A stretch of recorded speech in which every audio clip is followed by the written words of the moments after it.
चलिए आज एक अजीब सियासी मामले की गहराई में चलते हैं जहां कोई इंसान नहीं बल्कि एक पूरी पार्टी के वोटर्स ही गायब हो गए। हमारा फोकस है आगरा ग्रामीण का बदलता हुआ सियासी मंजर।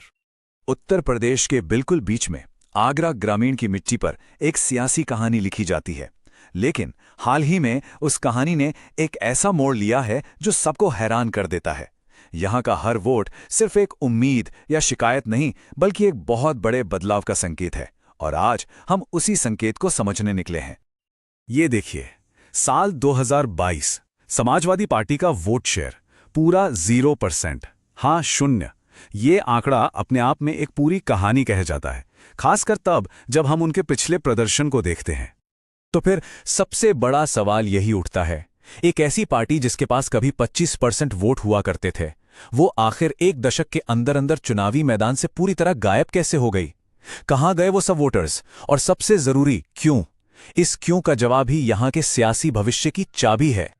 तो चलिए इस गुत्थी को सुलझाने के लिए सबसे पहले जमीन पर उतरते हैं, वहां के लोगों और उनके असली मुद्दों को समझते हैं। पहला पड़ाव, आगरा ग्रामीण की वो आवाजें जो शायद सुनी नहीं जा रहीं।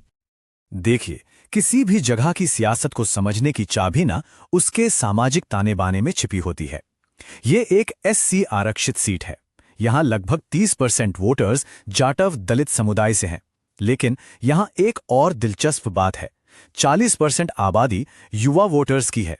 ये जो परंपरा और नए उमंगों का मिक्स है ना, ये एक बहुत ही अनोखी और कभी-कभी अस्थिर सियासी जमीन तैयार करता है। और ये जो डेमोग्राफिक्स हैं, ये सिर्फ कागज के आंकड़े नहीं हैं, ये जमीनी हकीकत से सीधे जुड़ते हैं।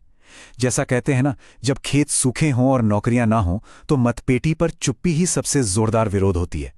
ये लोगों के रोजमर्रा के संघर्ष हैं, और यहीं पर संविधान में दिए गए गरिमा के अधिकार का सवाल उठता है। हर नागरिक को अपनी बात सम्मान के साथ रखने का हक है, और जब आर्थिक चिंताएं इस कदर हावी हो जाती हैं तो ये सीधा उसी सम्मान पर चोट करता है। अब जब हमने जमीन की नब्ज को थोड़ा महसूस कर लिया है, तो चलिए उन आंकड़ों की दुनिया में चलते हैं जो इस बड़े बदलाव की कहानी बताते हैं। यहां से शुरू होती है हमारी जांच, गायब होते हुए वोटों का मामला। जरा इस टाइमलाइन पर नजर डालिए। कहानी बिल्कुल साफ है। 2012 समाजवादी पार्टी 25.5% वोट शेयर के साथ एक मजबूत खिलाड़ी। फिर आता है 2017 और 2022, और पार्टी ने कोई उम्मीदवार ही नहीं उतारा। Vote share 0। ये सिर्फ एक गिरावट नहीं है, ये चुनावी नक्शे से जैसे पूरी तरह मिट जाना है।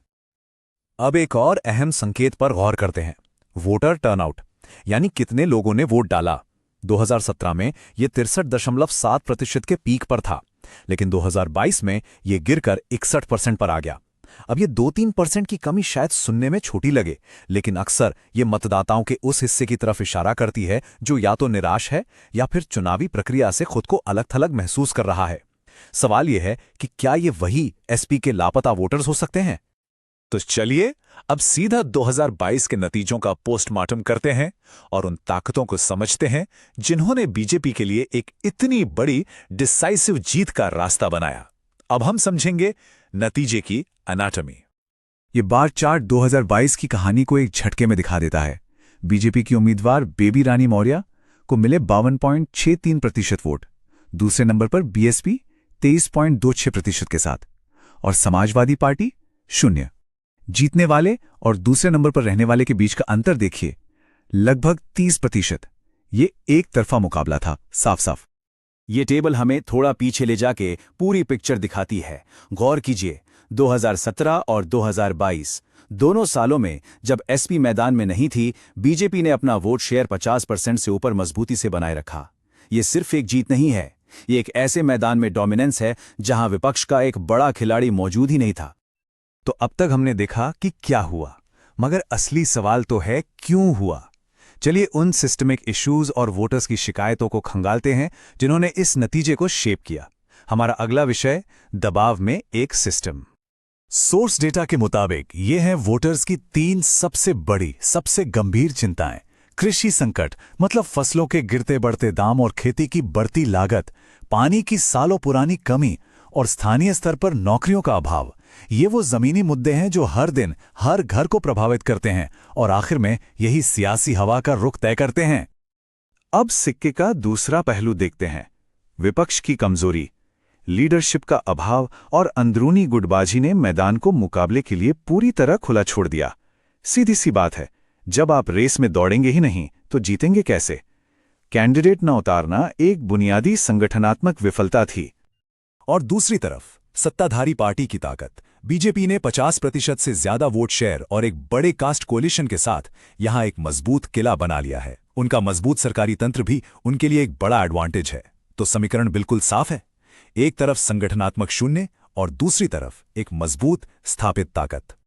तो इस पूरे विश्लेषण के बाद सवाल उठता है, आगे का रास्ता क्या है?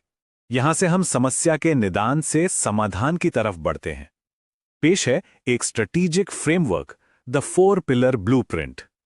इस स्ट्रैटेजिक कॉन्सेप्ट को चतुर्मुख डॉक्ट्रिन का नाम दिया गया है। ये एक चौतरफा यानी 4 फेस्ड स्ट्रैटेजी है। इसे ग्रासरूट्स लेवल पर जमीन से जुड़ाव को फिर से आवाज देने के लिए डिजाइन किया गया है। इसका मकसद सिर्फ चुनाव जीतना नहीं, बल्कि संगठन को बुनियाद से, आत्मा से फिर से खड़ा करना है। और ये डॉक्ट्रिन 4 स्तंभों यानी पिलर्स पर खड़ा है। पहला, इलेक्टोरल टारगेटिंग यानी चुनावी लक्ष्य निर्धारण।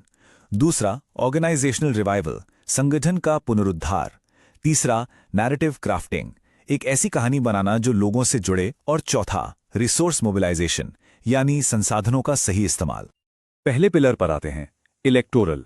इसका फोकस साफ है, युवा, फर्स्ट टाइम वोटर्स और मौजूदा व्यवस्था से नाराज जाटव और ओबीसी किसान।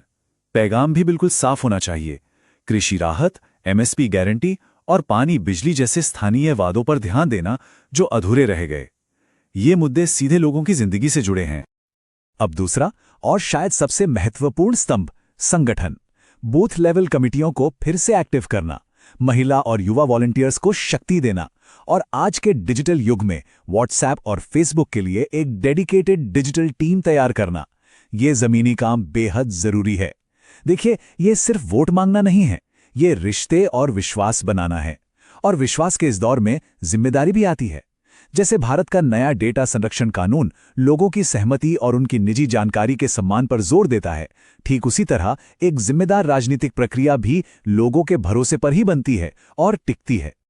चलिए, अब हम अपने आखिरी हिस्से की तरफ बढ़ते हैं और इस चुनावी रणनीति को एक बड़े लक्ष्य से जोड़ते हैं। इसे कहते हैं राजनीति से परे एक उद्देश्य। ये समझना बहुत बहुत जरूरी है कि चुनाव मंजिल नहीं है। चुनाव तो गवर्नेंस और सेवा के लिए एक स्टार्टिंग ब्लॉक है। सिर्फ एक सीट जीतना अपने आप में कभी लक्ष्य नहीं हो सकता। असली काम, लोगों की जिंदगी बेहतर बनाने का काम, तो जीत के बाद शुरू होता है। तो आखिर में हम इस एक सवाल के साथ इस विश्लेषण को समाप्त करते हैं।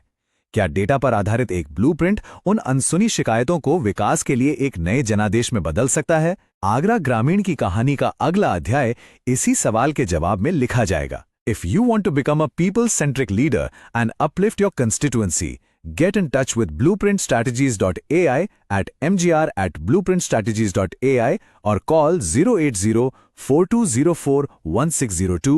Purpose Beyond Politics.